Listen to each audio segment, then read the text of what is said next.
오늘 우리에게 주신 하나님의 말씀은 창세기 18장 16절부터 33절까지의 말씀입니다. 구약성경 21쪽입니다. 창세기 18장 16절부터 33절까지의 말씀을 드라마 바이블로 낭독합니다. 그 사람들이 거기서 일어나서 소돔으로 향하고 아브라함은 그들을 전송하러 함께 나가니라.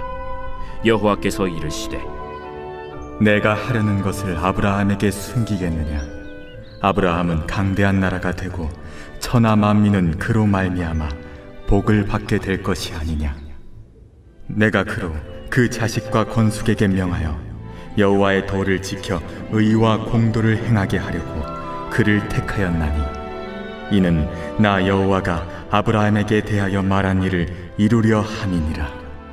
소돔과 고모라에 대한 부르짖음이 크고 그 죄악이 심히 무거우니 내가 이제 내려가서 그 모든 행한 것이 과연 내게 들린 부르짖음과 같은지 그렇지 않은지 내가 보고 알려 하노라.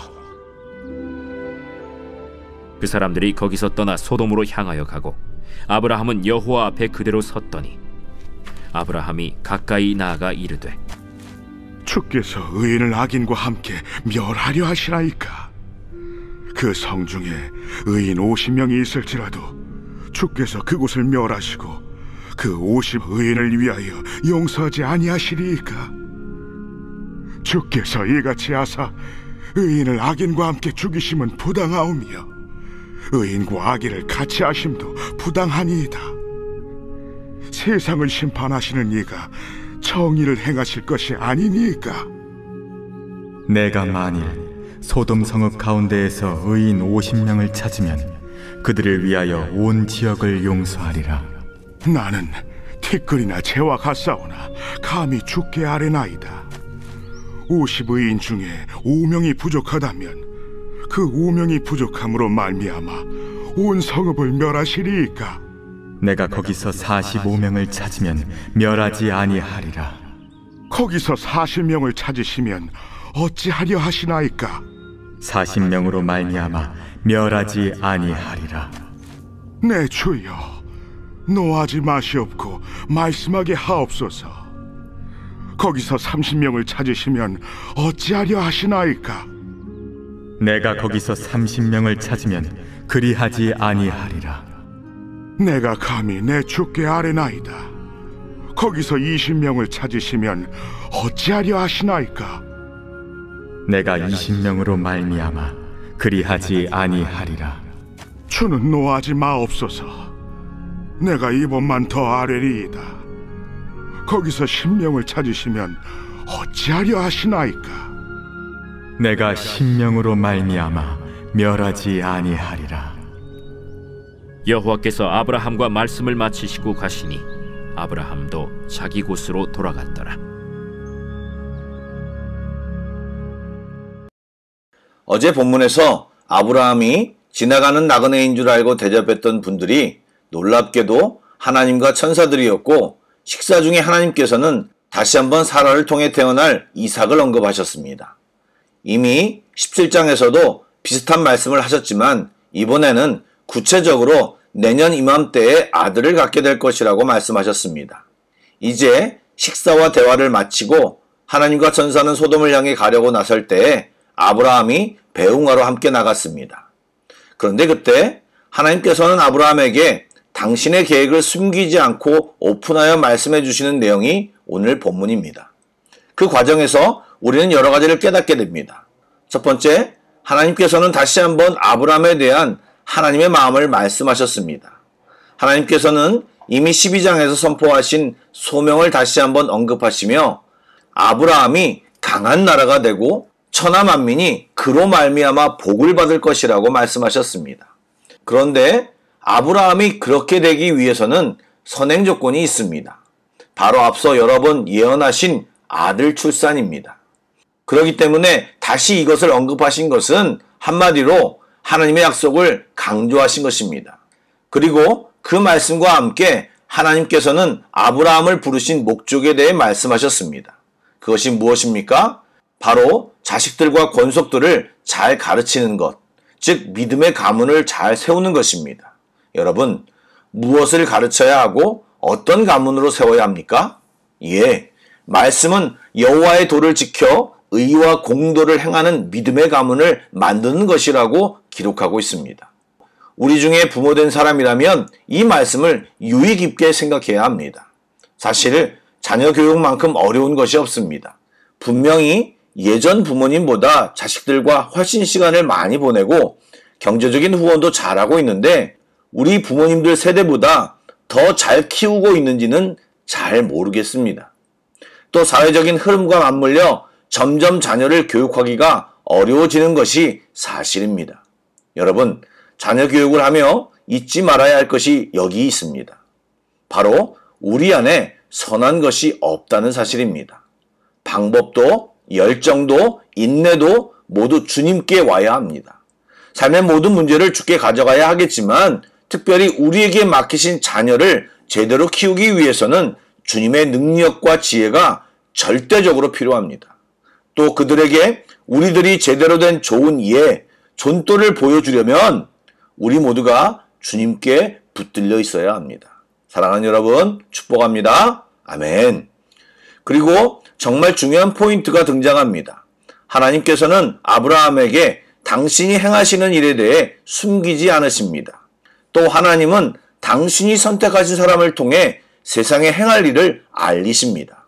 그러므로 그런 사람은 하나님의 비밀, 또 행하실 일을 먼저 알게 되는 것입니다. 그런 분들을 후에는 예언자, 선지자라고 불렀습니다. 그러나 하나님과 교제하면 일반적으로 하나님은 당신의 속마음을 우리에게 알려주십니다.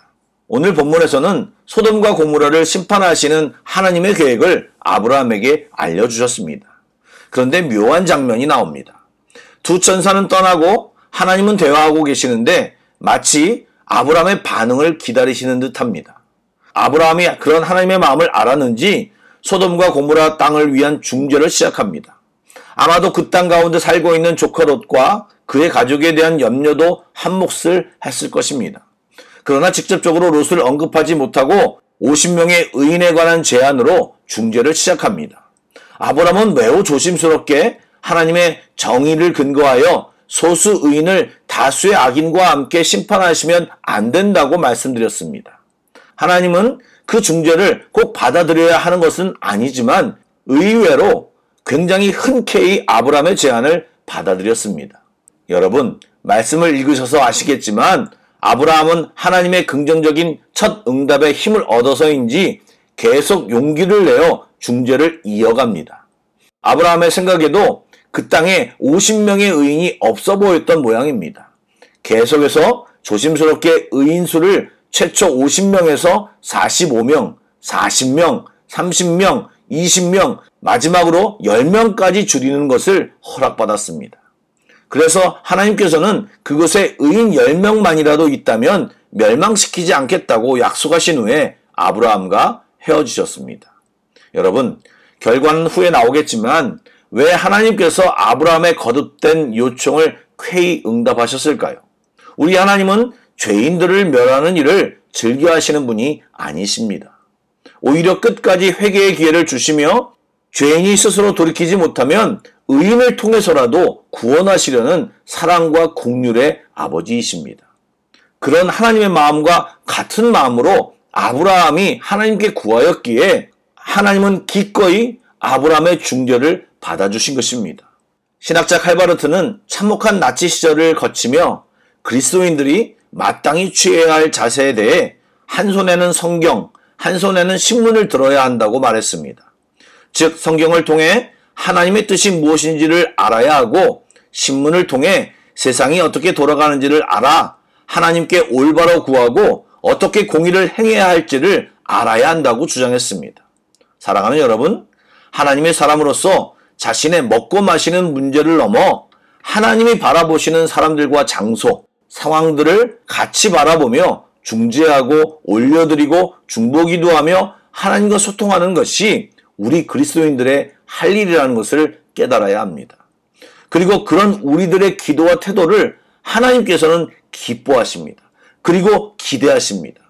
그러므로 중보기도는 하나님의 뜻을 이루는 중요한 방법이요 하나님의 구원 계획에 동참하는 것이고 이웃사랑의 한 방편이기도 한 것입니다. 그러므로 적극적으로 우리가 감당해야 할 것이 바로 이 중보기도인 것입니다. 그런데 일부 사람들은 그런 중보기도에 대해 부담스러워하고 귀찮아합니다. 생명의 삶에서 읽은 내용인데 오늘 주제에 맞아 소개를 합니다. 조금 있으면 카타르 축구 월드컵이 시작될 텐데 한 선수가 축구 국가대표로 발탁되었다고 가정해 보시기 바랍니다. 그 선수는 중요한 경기에 스타팅 멤버로 기용되었습니다. 그런데 그 선수가 공을 한참 차다가 자꾸 벤치에 앉아있는 후보 선수를 바라봅니다. 그리고 속으로 생각합니다. 저 선수들은 팔자도 참 좋네. 월드컵이 끝나면 똑같이 상금을 받을 거잖아. 그런데 자기는 편하게 벤치에 앉아서 쉬고 난 전반전부터 뛰었는데 후반전까지 교체도 안 해주고 이거 너무 불공평한 거 아니야? 감독님이 날 너무 부려먹는 거 아니야? 정말 힘들어. 이건 너무 불공평해. 라고 생각한다면 여러분 어떻게 말하시겠습니까? 여러분 월드컵 경기의 대표 선수로 주전으로 뛰는 것은 영광이요 감사입니다. 선수로서 진정한 보상은 돈보다도 그라운드에서 뛰는 그 자체일 것입니다. 하나님과 열방을 걱정하고 나라를 걱정하고 하나님께서 나 같은 사람과 함께 그런 주제로 대화한다는 것이 영광이고 특권인 것입니다. 바라기는 이 시간에 함께하는 많은 분들이 그런 영광의 자리에 함께 하시길 주님의 이름으로 축복합니다. 아멘. 기도하겠습니다. 사랑의 하나님, 우리의 연약함을 아시고 늘 챙겨주시고 이끌어주시고 도와주시는 주님을 찬양합니다. 우리의 자녀들이 이 땅에 살면서 하나님을 기억하며 사는 귀한 믿음의 자녀들이 되기를 간절히 소망합니다. 주여 인도하여 주옵소서. 그들에게 좋은 부모가 되게 하시고 육적인 자녀뿐만 아니라 영적인 자녀도 키우는 자들이 되게 하여 주시옵소서. 또한 내 문제를 넘어 하나님의 바람을 알게 하시고 중보기도하며 하나님의 마음을 아는 우리 모두가 되기를 간절히 소망합니다. 이 아침에도 가족은 물론 다른 사람들과 특별히 대한민국을 위해 기도하는 우리들 되게 하여 주옵소서. 감사를 드리며 살아계신 예수님의 이름으로 기도드립니다. 아멘. 계속해서 찬양 한 곡을 묵상하시고 합심기도와 개인기도로 나아가겠습니다.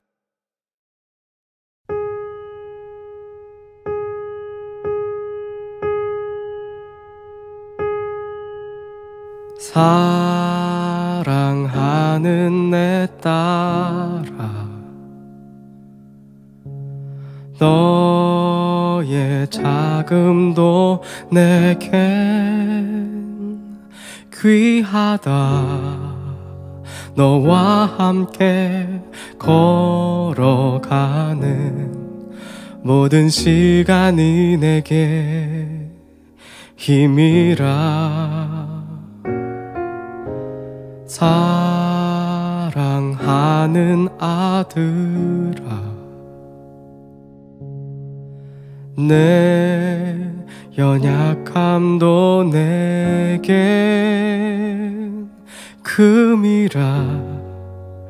너로 인해 잃어버린 나의 양들이 돌아오리라.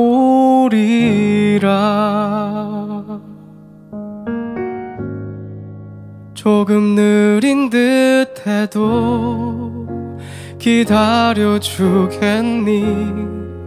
조금 더딘 듯해도 믿어줄 수 있니?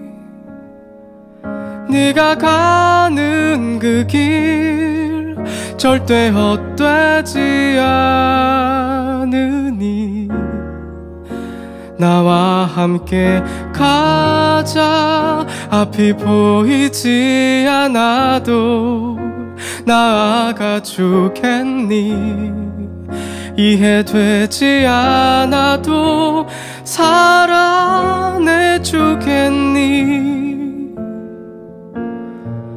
너의 눈물의 기도 잊지 않고 있으니 나의 열심으로 이루리라.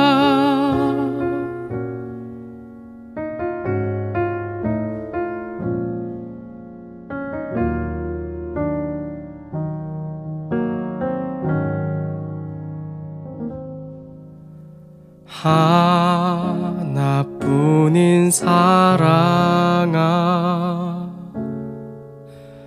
내게 부탁이 있다. 길 잃어 지친 영혼 돌아보라. 나의 품으로 안기어라.